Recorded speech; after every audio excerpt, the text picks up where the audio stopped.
This is a Soaak podcast. Welcome to The Frequency Effect, sponsored by Soaak Technologies, where inspiration fuels innovation. Join our experts as they elevate your mind, body, and spirit, one conversation at a time. This is The Frequency Effect.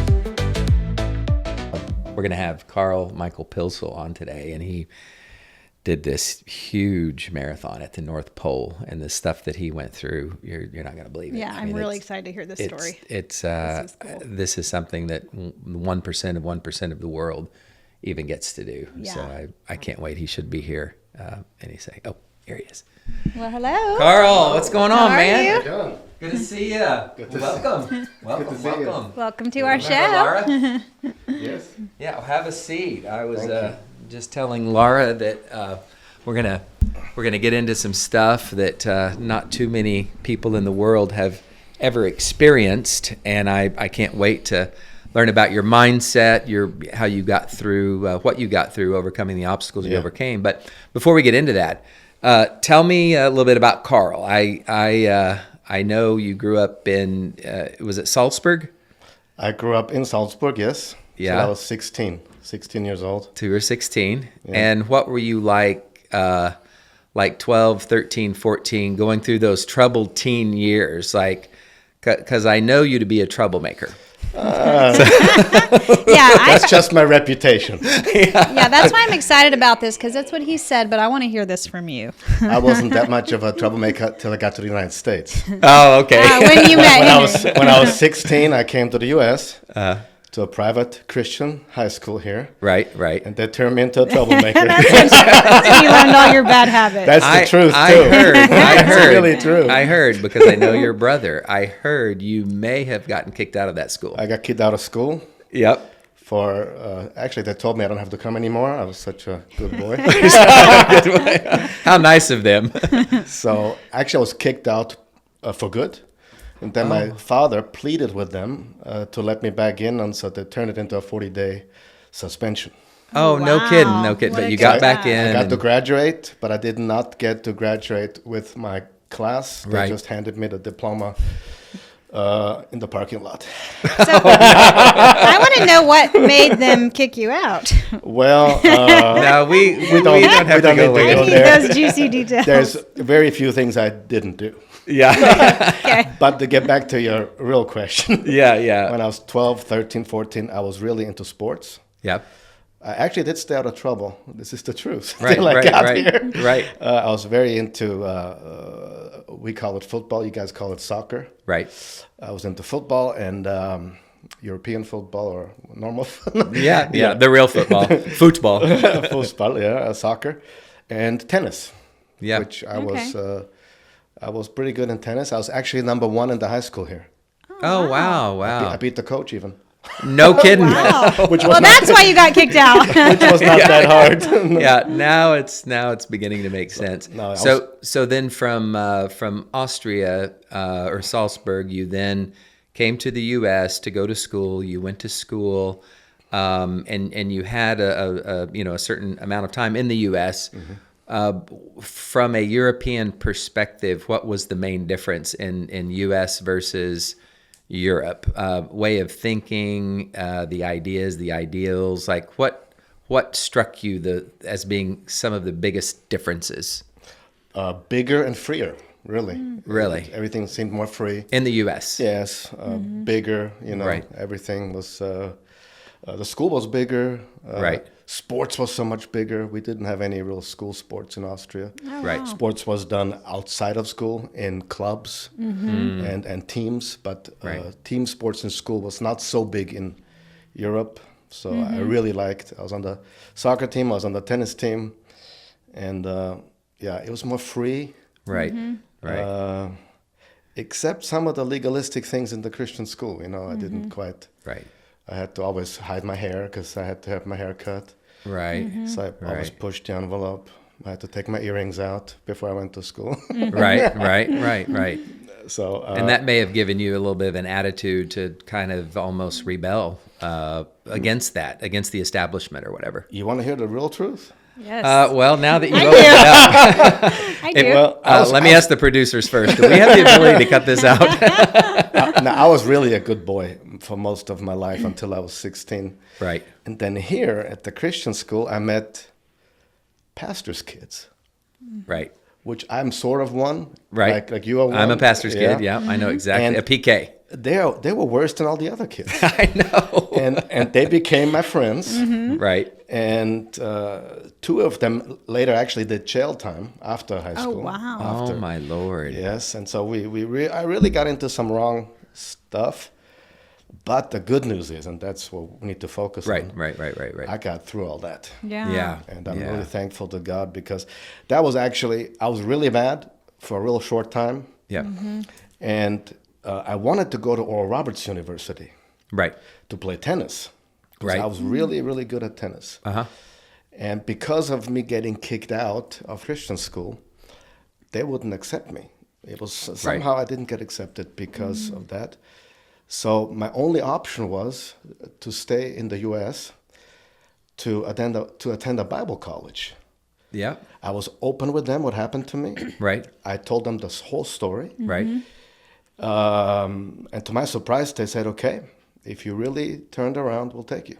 Wow. Oral Roberts didn't take me on a tennis. So that's actually when I quit playing tennis. Right. It's actually when I met my wife, Christy.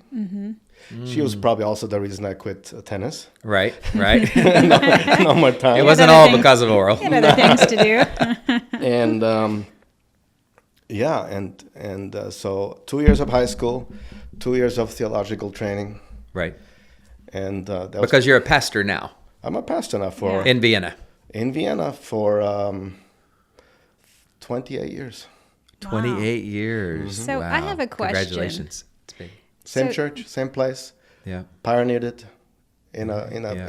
in a culture that is not open for that kind of church. Right. Right. Very different than here. 100%. Very, very Yeah. different.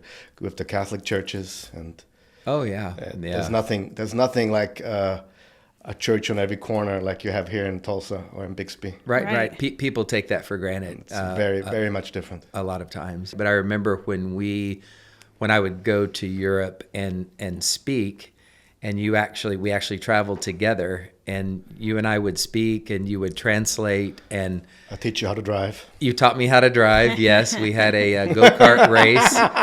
Okay, guys, look.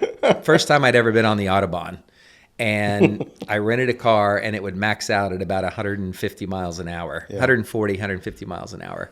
Not kilometers, but 140, 150. 250 kilometers. 250 kilometers. And when I got up over 200 kilometers an hour, I was in heaven.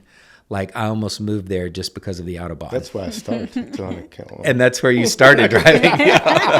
So the real story to that is we had built an amazing relationship there. He did beat me in go-kart racing out there. I'll say it live. But I was a very First time I've ever heard him admit that. I was a very close second. But you always treated me like family, and we always had an amazing time. You know, there were ups and downs there, and we got through everything together. The culture there is totally different when you're speaking inspiration or anything like that. Yeah. And that's another thing I want to get into, because in a culture that almost frowns on inspiration, you know what I mean? It's more, the whole environment was more like legalistic, structured, and all of that. And to be an inspiration in that and be a pastor, like that's almost impossible. Yeah. Like that's so that I'm starting to answer some of my own questions about how you got what you got through on this marathon that we're going to talk about at the North Pole, where they had to airdrop you in. Like we're going to get to that really, really quick, and I can't wait to hear that story and the resilience that you showed going through those things. But you had a question. Yeah, it actually goes along with what you were just saying. So you came from kind of a troubled teen, but then you went to Bible college to study theology. Like, what made you want to do that? Did you always want to, or was it after your kind of progression of troubled teen, then you're like, I need to get my life together, I'm going to study theology? Or Well, I had a train wreck. Yeah. I had a massive train wreck. Right.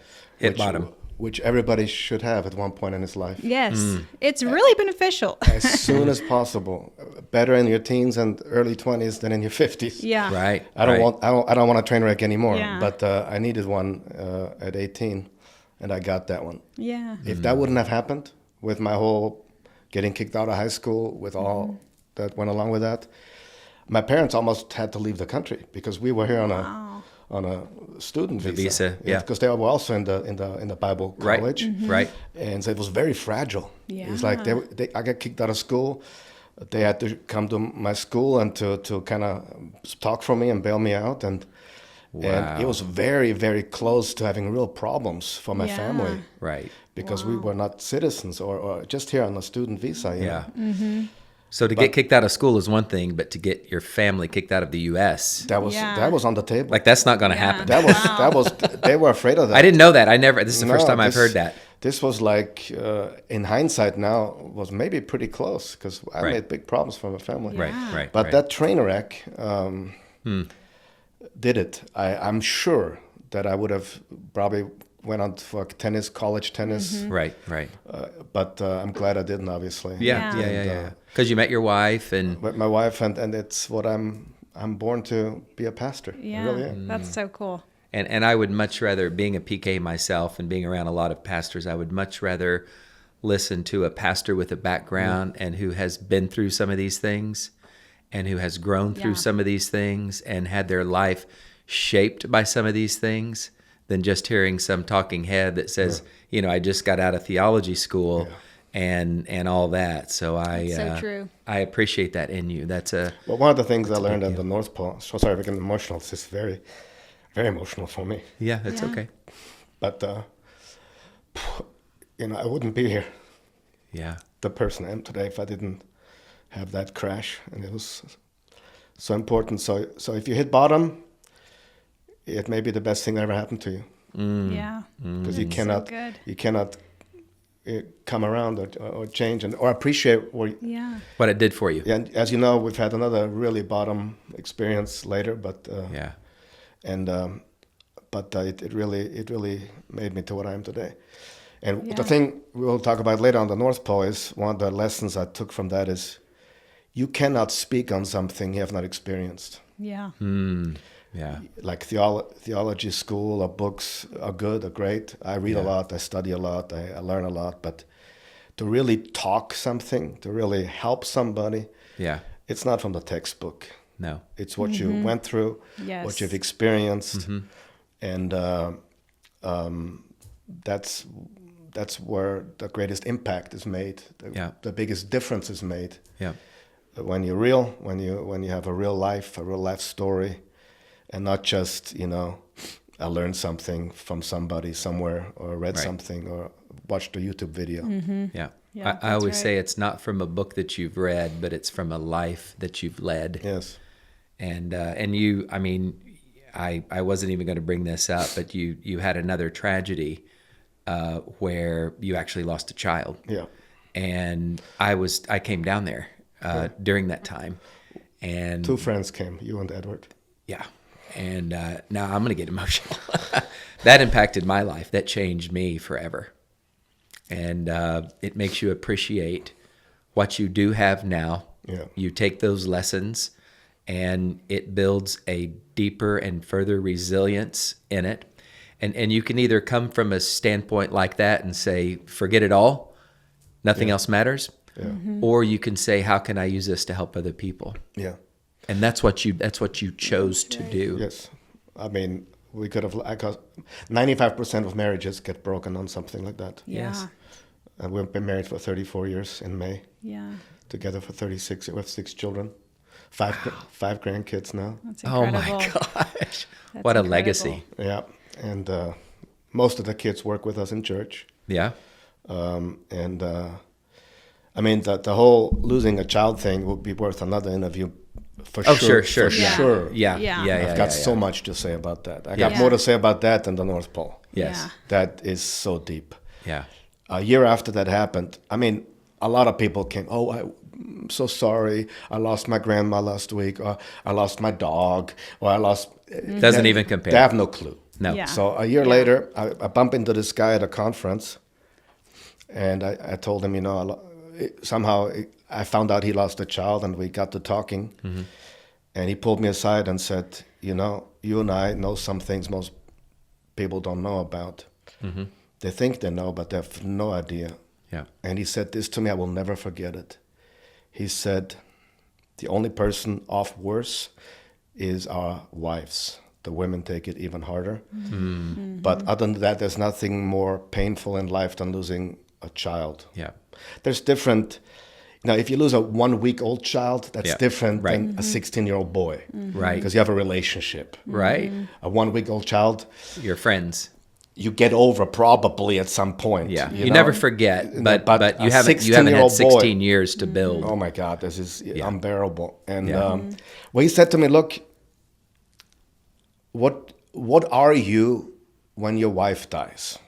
I said, well, I am a widower. What happens when you die? What's your wife? Well, she's a widow. Yeah. What happens when a child loses his parents? Well, he's a orphan. Orphan. Yeah. What are you when you lose a child? I said, I don't know. Well, that's the point. There's no words for it. Yeah. Wow. I've Yeah. never And heard that. that is the truth. Yeah. Yeah. That is the truth. It's not on the chart. Wow. Right. It's off the chart. Right. So, but we conquered it. I mean, it's still painful, Yeah. Yeah. but he would be 34. Wow. No kidding. Wow. That's how I feel. Yeah. Yeah. Wow. Wow. 34 years. Yeah. So- Christy was 18 when she had him. I remember Sally would take me around on the trains in Vienna and just motivated, full of energy, and So something else. yeah, no, it's one of them. We had a youth group at church, and when the youth group was like 30, 40 people, Right. 10 of those kids were people that he invited for the night. Yeah. Oh, wow. It was so amazing, Yeah. and Yeah. and he kept saying all the time, "I'm not made for this world." No He kidding. said that a few weeks before it happened. Oh, wow. No Wow. kidding. Oh. That's crazy. So that's a Yeah, that's a whole other Yeah. podcast. that's I've been thinking about writing a book on this. Yeah. 'Cause I've studied this. Right. Marriages go broken, blaming who is fault. Oh, it is. sure. Yeah. It's just something that's so. See, my wife or I will go. One of us will go first. Parents go first, but a child going first is against Yeah. all natural order. Yeah. There's no words for it, you Right. said. No words. Wow. So And to think that you guys stayed I- together yeah. too, because Oh. that's what ends 98% of marriages. so many, Yeah. and But you told me it was just because you were so good looking. yeah, I'm. So, well, you better look into me. Shout out to your wife. I've met her and she is gorgeous. My Yeah, wife- Christy, my you're wife an is- amazing lady. My wife is beautiful, but she is. She put up with me, and Yeah. I'm very proud of her because she has. Even though all that happened, we have joy. Yeah, you do. That is such a miracle It and a is a miracle. testimony Yeah. into itself. Which, talk about resilience. I mean, I know we're going to talk about that with that's the marathon, but I'm so glad this came up because now our listeners can understand your resilience comes from so much more than like an athlete, so to speak, has resilience. You have emotional resilience, which is really what you need to have true resilience in anything. Well, joy comes from within and is eternal. Yeah. Happiness or pleasure is outside and is temporary. Right. Most people go for pleasure or happiness, but our God has joy for us, and Yeah. that's not circumstantial. Joy is eternal and from within. That's right. And the reason I didn't write that book yet is just it was too painful. Yeah. Yeah. But I could write the book on Oh, it. sure. Yeah. And I'm sure you will. I could. No, I'm sure you will. Knowing you, And I know I'm you will. glad also that this came up first. I had no idea this would come up. Yeah. I didn't either. We were laughing out there and just making stupid jokes, and now I'm crying. So this is not what I planned. I told you, I said, remember when I get you in the chair. This is not what we planned, but No. it's very important because Yeah. this North Pole experience means nothing to me, honestly. Right. I almost felt embarrassed talking about it because it's so superficial, you Right, know, right, compared to what's really, really important in life. Yeah. Right. But it's a metaphor. Yeah. It's a No, metaphor. that's It's why a we do metaphor. this show. It's a metaphor for life. Yep. Yeah. It's a picture for life. Yep. Well, that's Yeah. why we do this show, is Right, to bring right. out the best and use examples and use things that people have went through that got them to where they are today. So thank you for sharing what you shared about that, because like Laura said, you've got an emotional intelligence, you've got an emotional resiliency now that very few people in the world have. But if you could do it with everything that you've been through, anybody could do it if they have the right mindset, if they look at things the right way. And that's what I want to get into. Well, tragedy in general does something to you. If you process it right, Yeah. you can get better or bitter. We hear that. Well put. Yes. Yeah, that's a lot of people have heard that before. But tragedy, if you do it right, if you process it right, it's painful. Obviously, grieving is important. It's painful, but you can come out a better person, and you will come out a better person. And one of the things right. you develop is priorities. Yeah, and you also, I call it the BS detector Yeah. in other people. Right. You know, if somebody is full of bull, Yeah. Yeah. I see through it, because Yeah. I have this new sensitivity for reality, Yeah. Right. for what's real, what's fake, what's superficial, Yes. Right. that gave me a lot of experience with people, Yeah. people knowledge. Yeah. When you have tragedy, it does tend to let you see through people. Yeah. And you being a pastor, that's so useful for you to have, because during your messages in Vienna, your congregation probably pulls certain things out of you, and you can read the room, you can read people, and you can minister to them in a way that really helps. Not the cute sayings, get better, whatever, but you can come from true experience without the BS. Right. Yeah, I love Yeah, that. yeah. See why he's a friend of I mine? know. He's incredible. I love it. Okay, so we did promise we were going to talk about the North Pole, and I understand your thoughts on it. I think our audience will appreciate who you really are now, and they've got to know a part of you that very few people in the world get to know, and I appreciate you revealing that. But going to the North Pole, we were having lunch not too long ago, and you were telling me about that experience. So the best I can remember, this was a true marathon, but like I could barely do a marathon on a bicycle. Okay, not running for 26 point something miles, 26.4 miles, but to think that you were airdropped on the North Pole, right there, with people with guns looking for polar bears coming and having security, and you were part of a very elite group that even got invited, but then you had the mindset to actually do it. Like, I'm sure there were people that got invited and said, yeah, this is an honor, that didn't do it, but you actually did it. Yeah. Can you set that up and say why you were selected? Give us the story about how you got there, the airplane, the trains, planes, and automobiles you had to take to get there, and set that up for us. It was 2015. Okay. And I was very involved in a company called Vienna. Remember that company? Yeah. So it was a direct sales business that I was involved. I did a lot of speaking for them. Right. In Europe. Also, here in the States, one time I did a speech in Las Vegas at their conference. Yep. And and the European boss, the CEO from Europe, he's a runner. He likes to run. He runs the half marathon. This was 10 years ago. Right. In an hour and 26 minutes, which is not bad. You know, that's like a 3-hour marathon. Right. If he can pull it through the whole distance. And when we were together for business meetings or at conference, he's from Poland, so I flew up to Poland quite a bit. We went running, and there was 4 of us running. And he's a crazy guy, also a very rich guy. He's also got tech companies and he's an internet guy. He's got all kinds of app companies, and this business was just one of his side gigs. You know? Right. Wow. So, a very wealthy guy and a runner, and 10 years younger than me. So he was like a young guy then. He was in his late 20s, early 30s. Mm-hmm. And he said, well, I want to run at the North Pole. And he asked 3 of us guys who were doing well, who were company guys, who liked, who were really there and made a difference in the company. he asked us, it's $25,000 per head to do the whole thing. Getting there, running the marathon, gear, it's about $25,000, which I would have never done. You know, Right. Yeah. my wife would have killed me. My church would have killed me, Right. and I would No way. have never had to justify that, right? Yeah. Right. So he said, Karl Michael, I'm going to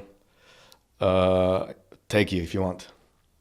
He said, and another guy, his name is Harald Meyer. He was a 3-time Tour de France participant. So he was a professional cyclist who is now in his mid-60s. Wow. So he was already 50-something. He was invited, and another guy from the United States, actually. So he said, okay, I'll pay for it. So he paid $100,000 for all 4 of us from the how do you say, from the coffee change. Right. Basically. From the tip jar. Yeah. Yeah. He says, okay, $100,000.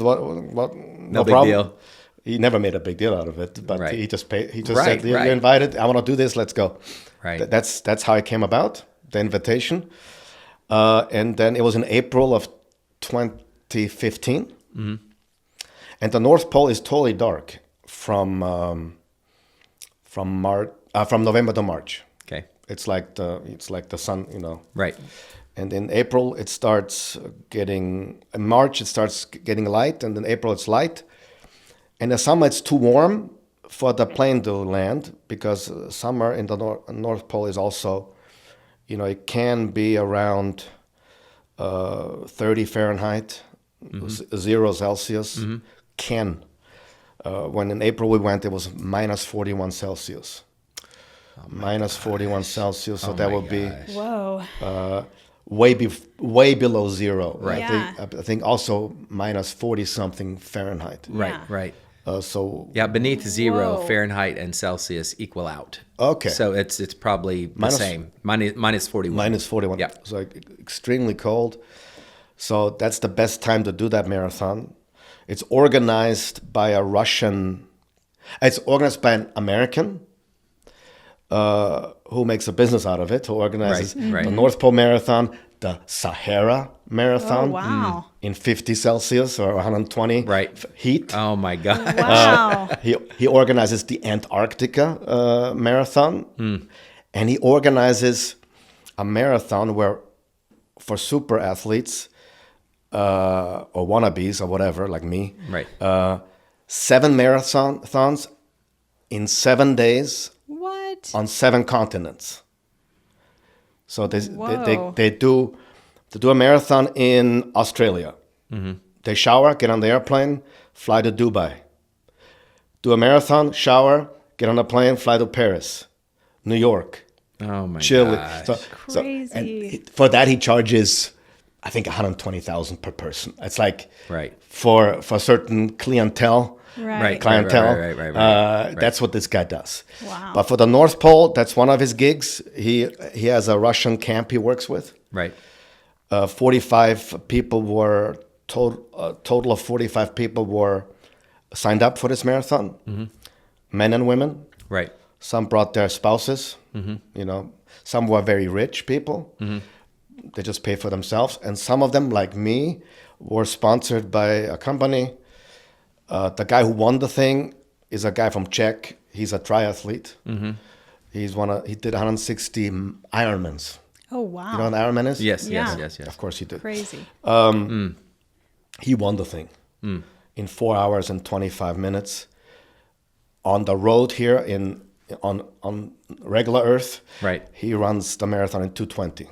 Oh, my goodness. Up there, it took 4:24. Oh, so double. So you can see that Right. The difference. the difference in the effort for that Yeah. marathon. But you're running on ice, literally. Well, it's ice and snow. Sometimes your foot gets stuck in the snow. So you have like cleats. We have special shoes. Special shoes, yeah. Okay, so how did you Special get there? Like, tell me, because you told me the story of how you actually, Yeah. how they got you there through a certain plane, and then you had to be dropped. And, Oh, I forgot to say, the only thing I did have to pay for was my flight to Norway, which was like 400 You're like, I can do that. I'll cover that. Yeah. So we flew I flew alone. We met in Spitsbergen. I don't know if you know what it is. When you have Norway, On top of Norway is an island called Spitsbergen. It's about half the size of Oklahoma, but only 3,000 people live there. Okay. Oh, wow. July and August is 40 degrees Fahrenheit. So it's a very cold place. Yeah. Yeah. Wow. So it's only 1,000 kilometers, so about 700 miles from the North Pole. Okay. So my job was to get to Oslo, which is Norway, and I stayed a day there to meet my buddy Edward. Yep. I know Edward. And then from Oslo is a direct flight to Spitsbergen, which is, you can look it up on your map. It's above Norway. Yeah. Belongs to Norway, but you have North Cape, you've heard of that. On top of that, another 500 kilometers, 300 miles is Spitsbergen. Okay. That's where we go to get acclimated. Okay. April, minus 7 degrees Celsius. Yeah. In the teens, in the Right, teens. Yeah, warm. Fahrenheit. Yeah, complete up there. Yeah, so about it was cold. Yeah. So we stayed there, and we were supposed to fly up to the North Pole a couple of days later, but that got delayed because the weather was bad. And so we stayed 4 days in Spitsbergen, ate good food, had fun, did a snowmobile safari. Oh, fun. Wow. So me and my buddy took a snowmobile and rode it 240 kilometers in one day, 150 miles in one day. Oh, my gosh. Across snow and ice out onto the ocean. Because No the way. ocean was frozen. Frozen. Yeah. Oh, wow. And we spent the whole day on those. There was a leader in front riding one also with a gun. Because there In is, case there's polar bears or... well, there could be. Yeah. Yeah. It's half the size of Oklahoma, but only has 3,000 people. Right. And 3,000 polar bears. So you want to carry a gun. So they don't go hungry. In the city, it's no problem. In the small town, but when you walk out of town, even the moms with their babies Have guns. Have a gun, Yeah, wow. just in case. Okay. So we got delayed 2 days, but it was good to get acclimated and eat well. And you don't train much because either you're ready or not. It's like in life. Yeah. Cramming may work in school for grades, But not with it this. does not work in life. Yeah. You're either ready or you're not. Right. But you're ready way ahead of time. Right. Yeah. Sure. It's Right. like You probably trained for months. recently somebody asked me, Pastor, how long did you prepare for that message? I said, you really want to know? 30 years. Yeah. Because Yeah. that's how life works. Yep. Yeah. Everybody can see if you canned a speech that's not really yours. Right. So it's like bodybuilding, you cannot work out the week before every day. Yeah. And win a bodybuilding contest. You're Right. either ready years ahead or you're not Right. ready. Yeah. That's Right. life. Good point. That's one of the main lessons I learned. Yeah. Yeah. Or got reinforced. I knew the lesson. Sure. obviously. Sure. Okay. Then the whole thing is organized by that American, but he works together with a Russian camp, a Russian, they have the tents up there, they have the food up there, they have, Wow. and they also provide the airplane. Okay. The airplane is a cargo plane, an old Russian cargo plane. I don't know why the heck I got on that plane. So you sit on benches on the side. You strap in. There was some old chairs in there, no belts. Nobody saying nobody said turn off. Fasten your seatbelt. Nobody said turn off your mobile phone. And there was 5 people too many, so they sat on the floor. No way. So we flew up to the North Pole. But I gotta say this first. You cannot land on the North Pole. The North Pole is ice and it's rough and it's... So what happens is when it starts getting light, daylight again, after March, they fly with the plane up there with a tractor. They have a tractor that they load up on the cargo plane. And when they're above the North Pole where they want to do their camp, they parachute the tractor down. And also 4 or 5 guys jump down. And the first thing they have to do, because no plane can land. You cannot land. Right. A helicopter could land. Right. But not an airplane. It's like Too wavy and wavy. So what the bumpy. first, it has to be like a ice rink. Yeah. right. Yeah. Right. That's what they do. The first thing they do, they jump down with the tractor, And the cut track, their own airway. they Wow. Their airstrip. They produce their airstrip, which is a half a mile. So they produce an airstrip that's half a mile. The airplane has to turn around and go back to Spitsbergen because it cannot land. Yeah. Right. So after a few days, when the airstrip is fixed, then the plane can land, and then they bring the tents, That's crazy. the tents and the food and more people, and heaters and everything to make the camp work. Right. The tent was so hot, I was sweating at 75 degrees Fahrenheit. Right.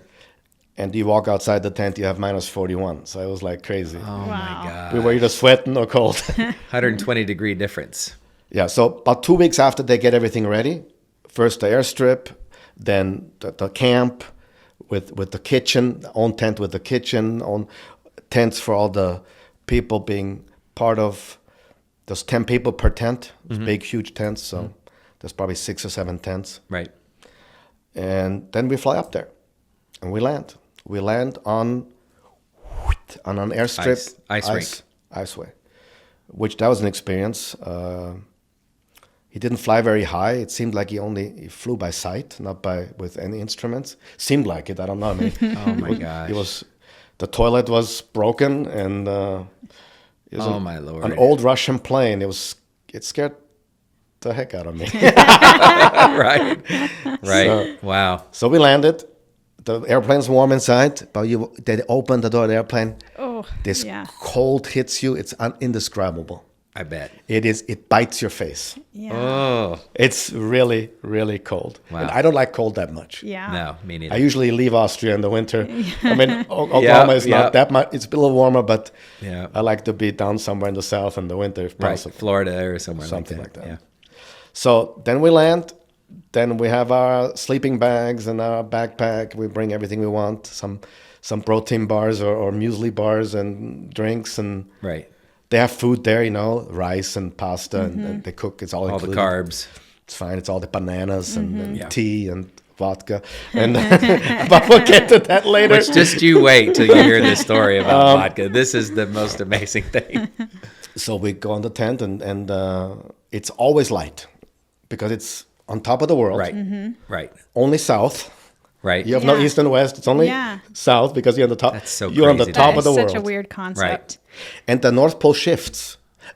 Well, the North Pole is always at the same place, but the ice shifts. It's Oh, not. yeah. There's no land. Right. Yeah.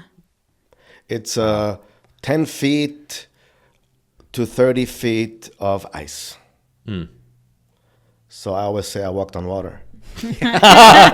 Like Jesus. There you go. There you go. That's good. That's clever.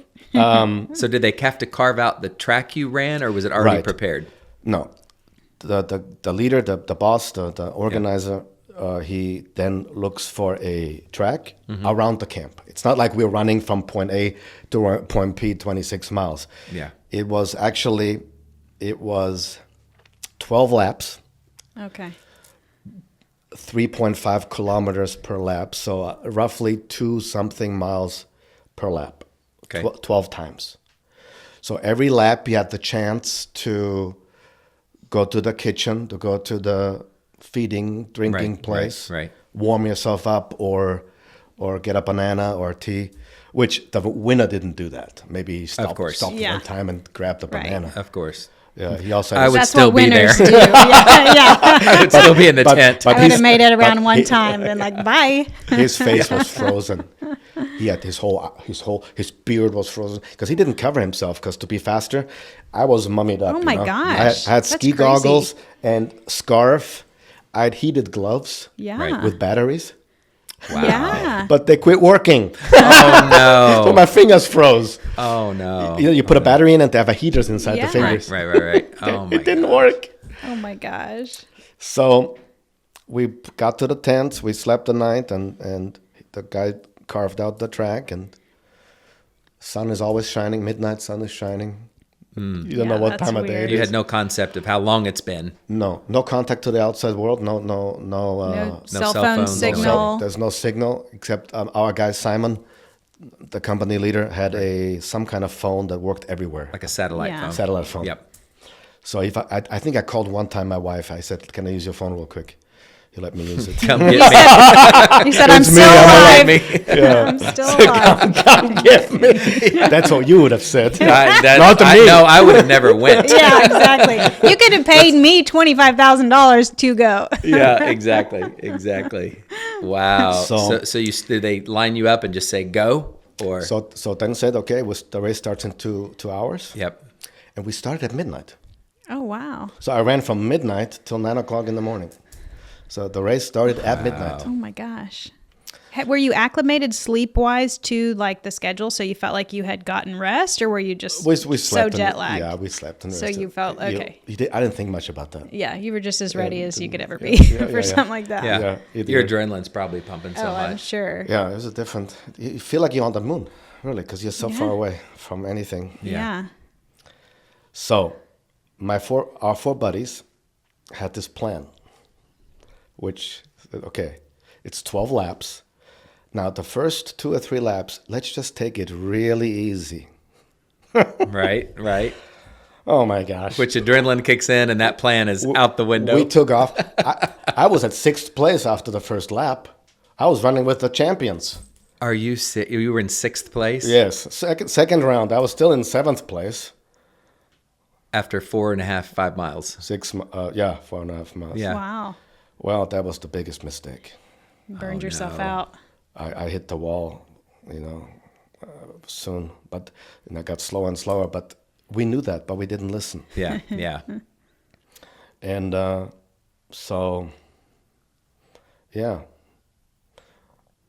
first 3 laps were easy. That's 6 miles. I've done that many times. Mm-hmm. I've run many times. Right. 20K. Right. No problem. Right. But what lap did your body start saying, I don't think I could make this? Well, I knew I had to make it. Oh, there you go. I had to, because I was not about to face my friends in Austria. It was more of an ego thing. I was not ready to face Henry laughing at me. Your church was taking bets. Will he make it? Will he not make it? So, no, it got really, really bad after lap 11. I was about dying. My face was frozen. My fingers, I couldn't feel my fingers. And I was in bad shape. But you only had one more lap to go. One more lap. To finish. And this is your 8th hour, 7th hour? 7.5. Oh my gosh, Karl. 7.5 hours of just running in the below zero. Yeah, 40 below. Cold. Yeah. Wow. So, but even after lap 6 and 7, it was getting really hard. Yeah. Very hard. But lap 11 was just like, I need to go see the doctor, which I did. There was 2 doctors. So tell me about that, when your body totally broke, but your mind said, I've got to keep going. How did you reconcile that? What were you thinking? And then what did you do to get through that? There was no plan B. Meaning you didn't even plan to quit? No. You just had to finish, so. I had to. I mean, call it ego, call it what. I don't like the word ego. Some people call it Karl. It takes one to know one. There you go. Good one. So it was tough. So I went in this tent. I got my tea. They got it for me. I couldn't even get it myself. Tried to eat a banana, and the doctor came to see me. So they called the medical doctor for you because you were spent. And my buddy was with me. Did they tell you not to go any further? Listen, my buddy was with me, who was a good runner. He runs marathons regularly, which I didn't run marathons regularly. Right. Yeah. This was just something for me for fun, Yeah. Sounds like fun. Yeah. And we were both at the same time, same levels, lap 11. We're gonna run this. We're gonna finish together. Right. And he actually went inside to the doctor with me to stay loyal to me, to stay with me. Right. Which is a lesson. Yeah. There you go. To not finish alone, but finish with me together. Yeah. Because I was the weakest of the 4. I mean, I was the Tour de France guy was 55 at that time, but he was an experienced athlete. In shape. Yep. Yeah. he was what's his name? Lance Armstrong. Yeah. Same races. Oh, wow. Never won, but he was in those teams. Yep. Yeah. Tour de France, Giro d'Italia, all the big. He was 5th in the World Championship. Oh, wow. But he was untrained. He purely did it with his Mind. experience. He knew how to do a race. Right. And we were basically all at lap 11, we were running together. But they continued, and one of my buddies went with me to the doctor. And I was so freezing. I didn't feel parts of my body. I was feeling I'm dying, really. And he gave me my tea, and the American doctor came and said, "Hey, I have to take you out of the race. I cannot let you run." And he told to my buddy, "Go ahead, run." He sent my buddy out to finish the race because I'm not coming back. I said, "Doctor, with all respect, but I'm finishing this freaking race. There's no way. I'm not gonna go to Austria." Well, you did a half a marathon. I'm at 38 kilometers. I'm at 20. You're at the end. You're at 24 miles, you know? Yeah. Right. I said, "There's no way. I have to take you out of the race. I cannot let you run." And then the Russian doctor came in. The Russian doctor looked at me and said, he talked to the American doctor. American doctor and said, "Let's give him a chance." He fixed me this. He called it Russian medicine. Russian medicine. It was half tea, half vodka. He gave you a shot of vodka This much. after 11 laps. Yeah. He said, "That's Russian medicine." Oh my God. He gave me Russian medicine, and he said, "Okay." And Did you drink it? I drank it. Did you feel it? I think I drank both. I think I doubled up. He ran a second marathon after that. Wow. But how unconventional. Yeah, and then I walked out barely. Yeah. This was dangerous now in hindsight. Yeah. Yeah. And I had 2 miles to go, 2.2 miles. That lap took me an hour and a half. Oh, wow. You can walk 2.5 miles in 30 minutes. Right. Yeah. Right. It took me an hour and a half. Oh, man. I literally crawled the last 200 yards. Crawled on all fours. Oh, my goodness. But you finished. I finished. Wow. Could you feel your fingers and stuff after you drank that, or? I felt getting warm. Yeah, it warmed you up a little bit. What I remember. I don't. But something changed. You in my like body. blacked out. It was crazy. Give me 1 second. Kids, this is a message from Soaak Technologies. Do not drink vodka. And Do run not train and marathons. drink vodka. I don't drink. This is under extreme. You don't even drink. I mean, you don't drink vodka. No. I don't drink vodka. In that sense, honestly, it really was medicinal. It was for a specific purpose. Yeah. I don't do. In I that don't drink instance. alcohol. I mean, I may have a sip sometime. I'm not. No, there's nothing wrong I'm with not it, but religious about it. Yeah, but yeah, I don't yeah. like alcohol. Yeah. I don't like beer. I don't like. But It's that's funny what they. because you're from Germany, where it's Never liked beer. interesting. But that's what they gave you to finish the race. Yes, and I really didn't know what was happening with me. Yeah. Really, Yeah. it was. Yeah, it you all were- went so fast. It's like a dream. right. Yeah, and the coolest part one of the coolest parts of the whole trip, of the whole race, is not only that I finished that last lap in, 1.5 hours. You can walk that thing 3 times, 4 times. Mm-hmm. Right. My cyclist friend, Harry, his name is Harry. Mm-hmm. Harry, who was the Tour de France cyclist, by the way, he'd done the coldest mountain bike race in Alaska at -40, and he did the hottest bike race somewhere in Australia at plus 120 Fahrenheit. Wow. He's champion in both of those. Right. In the Wow. 80s. Wow. But he was not trained at all. He did this basically all of his long time experience. Right. He never even ran to get ready for this race. Just his cycling he does for fun. Yeah. You just did it. Yeah.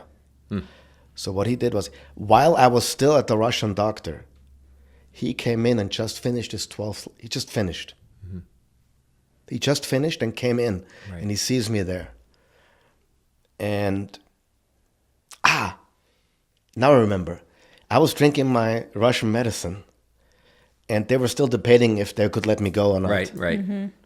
And he grabbed me and said, "Come, buddy, I'm going to walk the last lap with you." Oh, wow. No way. Oh, my gosh. So he walked a 13th lap. No Oh, my gosh. way. Wow. Oh my gosh, Karl. Crazy. He helped me finish. What There a are so many friend. metaphors in this story. Oh, my gosh. I have a 2-hour seminar I did on this whole thing, but it's in German. It's called 12 Lessons from the North Pole. And that would be one of them. Every lap. Yeah. One of them. And Wow. Well, congratulations on finishing, and I'm so happy you shared that story with us. And your life is so rich. Like there's no way we could get everything in, and all your thoughts and feelings and all that. But if, taking in everything that you've experienced, particularly that North Pole experience, like if somebody is out in our listening audience right now and they're thinking, I'm facing a struggle. Well, first of all, they're probably not going to view their struggle the same anymore because of the things that you've shared even on this podcast. That's first. So with perspective, there's always people out there that have gone through so much worse and so many hardships and all that. So that's one thing just to think about. But for anybody out there that's wanting to get through something or get past something and has a huge obstacle in front of them, what would you say are maybe steps to get through that from your perspective? well, one of the metaphors is that that life is like a marathon. It's not a sprint; it's a marathon. Yeah. And nobody asks me how fast I was. I've never been asked. I know how fast I was. I was slow, 9 hours and 35 minutes. But nobody's ever asked me that. What did they ask you? They want to know if I finished. Did you finish? They don't care about the time. Yeah. And to me, that hour and a half for the last lap, if it would have taken 3 hours, who cares? Yeah. But you You finished. finished. So it doesn't matter. Nobody's going to ask you how fast you did it. You did it. Yeah. Right. So that's do right. it. Just do it. Finish it. So keep your That's right. mindset on finishing, not just performing. Number two, I would say, that when you have to, you can do it. Yeah. So And true. you have to turn some things in your life in have tos, not shoulds. Most people go right. through life, I should. If I could, I would. But it's the musts. It's like anything in life. I'm very strong on marriage. My we have to make this work. Yeah. Right. We have no plan B. Yeah. You understand what I'm saying? Yeah. So That's your next book, No Plan B. and whether it's business or relationship with a child or a wife or a husband or anyway, hey, let's make this work. We must. Yeah. Yeah. Yeah. It's People just don't have enough musts in their life. Yeah. They give up too easy. I'm not talking about I must do this. No, that's what I'm talking about. You just raise your standard, yeah. raise your level. Mindset. Mindset. You can do it. If you must. There's even stories where women have saved a child from under a car, and they in that moment Yeah. could lift the car up. Yeah. Right. I mean, Right. No, I've heard of that before. Yeah. because they had to. They had to. Yeah. Wow. And there's so much you can do when you have to. Yeah. And I had to finish that thing on any other day of my life. I would have said, I'll run again tomorrow. Right. Yeah. But on this was a once in a life. I knew that, even though it's so superficial and not really important. Right. It's just a run. Right. But doing that last lap for me was one of the most important things in my life, because I know how I would feel now, even looking back 10 years later. I don't think I could forgive myself for not finishing. Yeah. Yeah. Yeah. This would have been a very different podcast. So, make your musts and your level of your standard higher. Yeah, level of Commitment, and you just, hey, I have to do this. Yes. And for people listening who, like, how do you get that have to in your mind? Like, is this something that you're, and we're coming to the end of our podcast, so I want to wrap this up, but is it something that you feel like you could always draw on, and you always had this have to attitude in you? Like I've called it a pit bull mentality. Once you bite down, you never let go. Yeah. Or was it something you had to learn or progress in? Or is there a way people can learn this if they don't have that have to inside them? I think part of it is personality. Yeah. Yeah. Don't you think? Yeah. Yeah. I think so. I mean, I'm a choleric, strong personality, firstborn. As part of it, but you can definitely train it. Yeah. Right. You can acquire it and grow it for sure. Mm-hmm. There's other things. Everybody has different strengths and weaknesses. Right. But that's not an excuse that you can't get it. Right. Mm-hmm. That's right. My wife told me yesterday. I won't tell you what she told me yesterday. I'm just kidding. My wife told me yesterday she's proud of me. We were in a business meeting, as you know. Right. And I freaking shut my mouth till the end. I could have never done that 10 years ago. I would always speak up. I didn't think you could have done that 10 minutes ago. Because I know myself. Right, I want to give my 2 cents worth and You're done. Tell my opinion right away. Yeah. No, that's what, patience, a little bit, high strung. Right. That's how I am. Right. Patience is not my strength. Right. But I learned to be more patient. Yeah. I really did. Yeah, that's awesome. And your wife encouraging you and saying she was proud of you probably meant more than 100 books you could have read on it. Just getting that support from home. And my wife is naturally quiet and patient. Yep. And I've helped her to get more bold. Yeah, aggressive. Yeah. So not everybody's gonna be this go-getter, right. but you can learn resilience for sure. Yeah, and I think the concept of anything is possible is another way people can get that like have to mentality. Is anything is possible. You can do it. The marathon, you could have, and you did, but you also could have quit. I could have quit, but you could have made it, and you did. So it's like you can do anything. Yeah. Mm-hmm. Anything is possible. Anything at all. Yeah, but tenacity and resilience is certainly something that I have had been given. Right. But I have developed it. Mm-hmm. Right. But other things, I have not been given so much, but I can still acquire it. You can acquire it. Yeah, and I think a personality like you guys, because you're very similar to him in personality. He's nothing like me. I've always seen myself as a little better than him, but that's more personal. Well, I'm not going to comment on any of that, but my point was I ran a South Pole thing, just by the way, and I'll tell you about that later. What, in South Tulsa? Middle of the universe. You just relax. I made it all 8 blocks too. Around Bixby? On the 7th block, I almost Did you quit. walk around Bixby? That's great. But my point is a personality like you guys to be able to channel that energy, into something specific and have intent. I mean, you just can't. You're unstoppable when you're like that because you have the force. You have that natural have to personality. When you channel it. Yeah. Like you have done in your life and becoming a pastor and everything that you've done is just incredible. Yeah, channeling that into something good. Because you could have been a great, thief. You could have been a great hustler. You could have been a great whatever.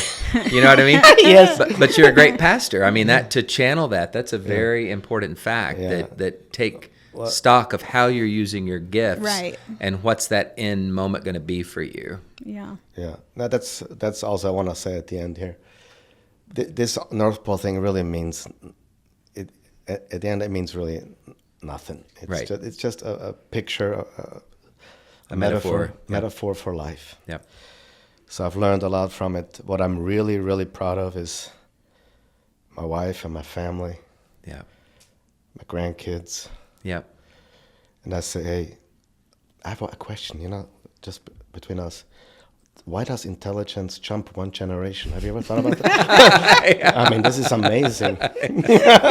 Now, should your kids be offended or your grandkids? Or you know what that a my diss son? on you? I know what this my- will be aired. You know what my son said What? when he heard it? Yeah, Dad. I was wondering. Me and Grandpa had the same conversation.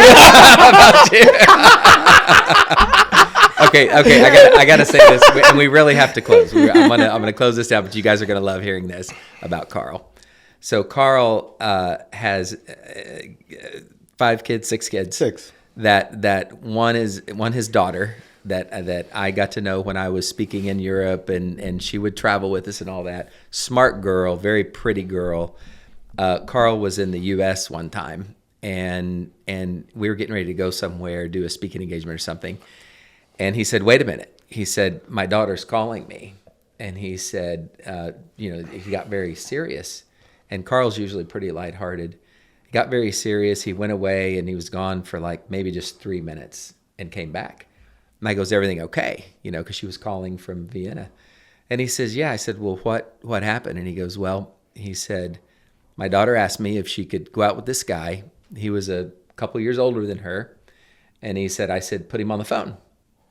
So I told him, I said, Karl was telling me this. He said, I put him on the phone and I said, just remember this, whatever you do to her, I will do to you. I'm going to do to you. And I'd never heard that, but that was typical Karl. I'm sure your daughter loved that. Whatever you do to her, I'll do to you. Yeah, I'll do to you. So look, here's the thing. Everybody has life. Everybody has ups and downs, and everybody goes through stuff at different levels. And everybody has different circumstances, different situation. 100%. And I'm proud of being a pastor. I really am. Yeah. I love my work. I've been doing it for almost 30 years. And it's just my life, Right. And I could be many other things for sure. Yes. But I've chosen this in a world that is not positively looking at this, not like in Tulsa, Oklahoma. Right. Our church now runs about 250, 300 people in location. Yeah. We have over 18,000 YouTube subscribers, there's no other church in Wow. Austria. But I remember this when Which let me say something. 200 or 300 people in Vienna in a church is like A lot. 20,000 here. Yeah. No, it really is. Just that's because of what I was everything. gonna say. My father-in-law, the last time he was in Vienna, I mean, they didn't talk to me. My in-laws didn't talk to me for 3 years. Well, the mother-in-law didn't talk to me for 3 years when I took Christy and the kids away from here to Europe. Yeah. Yeah. They were really, really broken. Yeah. Sure. He said, let them go. They need to do what they need to do. But he was hurting so bad Yeah. also. Yeah. Sure. And the last time they visited us, and we were already this was before online church. Right. Now, our big thing is online. Yeah. because Yeah. No, I know. We have so many people Yep. watching our channel, and Yep. which is we're kind of like want to probably, whatever. Anyway, my father-in-law said, Karl, I'm really proud of you. Building a church of 200-300 here in Austria, which is one of the biggest churches Yeah. in Austria of that sort. You Yep. know, that's like building a 10,000 member church in the Tulsa, US. Oklahoma. Yeah. Yeah, It wow. is. It is. And that motivates me still. That statement he made. Yeah. And he's not a church person. Right. He's a Christian. Yeah. And he goes to church occasionally, but he's not a typical church guy. Right. Yeah. Right. But he saw that immediately Yeah. because he's a business guy. Right. He's a businessman. He knows how things work and don't work. Right. But he's not the biggest encourager either. He's a very quiet cowboy. Doesn't talk So much. it meant more to you. It means so much to me because to this day I know if he says this is like building a 10,000 member church in Oklahoma, and I chose that. Yeah. Yeah. I'm not saying that Against all odds. Yeah. Yeah. I don't even. It doesn't matter. We don't take a full salary. Nothing. Yeah. Yeah. I've made my money in other, that's why I'm in business and Right. do this. That's how I because I did well in that business, I got to that marathon and Right. I speak for companies and stuff. Right. But I've never been paid fully at church. Yeah. It's not there. Yeah. It's not there. And you don't care. You're I don't going care. to show up for the people And I'm anyway. not saying that to brag. I'm just saying, hey, success is not measured the way most people measure it. That's right. It's just not about the dollar. It's not about the dollars. It's not even about how many people you have Right. or followers. It's about, are you doing what God wants you to do? Yep. That's right. Yep. And I couldn't be more happy. Yeah. That's it. That's incredible. 100%. How You're an awesome. amazing man. We'll put in our notes where people can find you, but tell them real quick the easiest way to watch you on YouTube, or how do people get in touch with you? Learn German. Learn German. Bitteschön. Bitteschön. Oase Church. Yep. YouTube, Oase. Uh-huh. OASE. That's the German word for oasis. Oase. Oase. OASE. Okay. Church is English. Okay. And that's on YouTube. That's a YouTube. Okay. But 99% of all messages on there are German. I think I have 3 or 4 English messages on there. Okay. I'll teach you English better, like as we progress. I can't wait. Thank you so much for being on today. As you guys have seen, you can literally do anything you set your mind to. If you turn your, shoulds and coulds to must, and that you have to, and have that mindset for that whole mindset mentality to finish, just to finish the race. I think the biggest thing that I got out of this is nobody asked you your time. It didn't really mean that much to you, but what did mean a lot was finishing what you set out to do. So I think if people start at whatever level you can, like if it's a small level, if it's going 3 days without eating sugar, if diet's your thing, or if it's going 3 days, not saying a certain word or talking a certain way, or trying to, not diminish your own value. Like, try something for 1, 2, or 3 days. And as you get good at that, give yourself a break and try for a week or a month. And pretty soon you'll work up to a year. You see a lot of these Alcoholic Anonymous meetings where people get coins every year.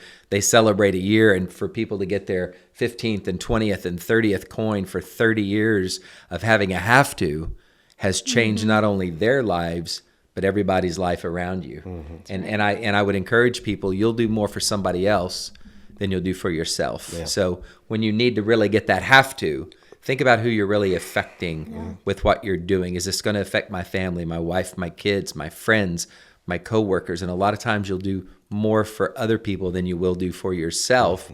And you measure yourself against that. So that's what I got out of it. But thank you so much for being here. Oh, before we leave, this was the actual jacket. I forgot to say, this is the actual jacket that you wore at the North Pole. You brought it today, and you had a bunch of clothes under you, but you actually brought the thing that got you here on the podcast. So the gear alone was about $2,000. Oh, That's my crazy. gosh. The shoes and the long johns, or what they call them, right? Right, yeah. Special. All the insulated stuff. Yeah, but the problem was the face. Yeah. The face and the fingers and the toes. Yeah. But We've got a Crazy. song in America called Head, Shoulders, Knees, and Toes. Knees and toes. yeah. Thank you so much, man. Thank you. Good Yeah, seeing this you. was awesome. Thank you. Appreciate you. Thank you. Thank you for sharing your time with us today. After you've subscribed at Soaak Podcast, please leave us your questions and comments. Remember, your frequency is what you think about most frequently. Thanks for tuning in, and we'll see you next time.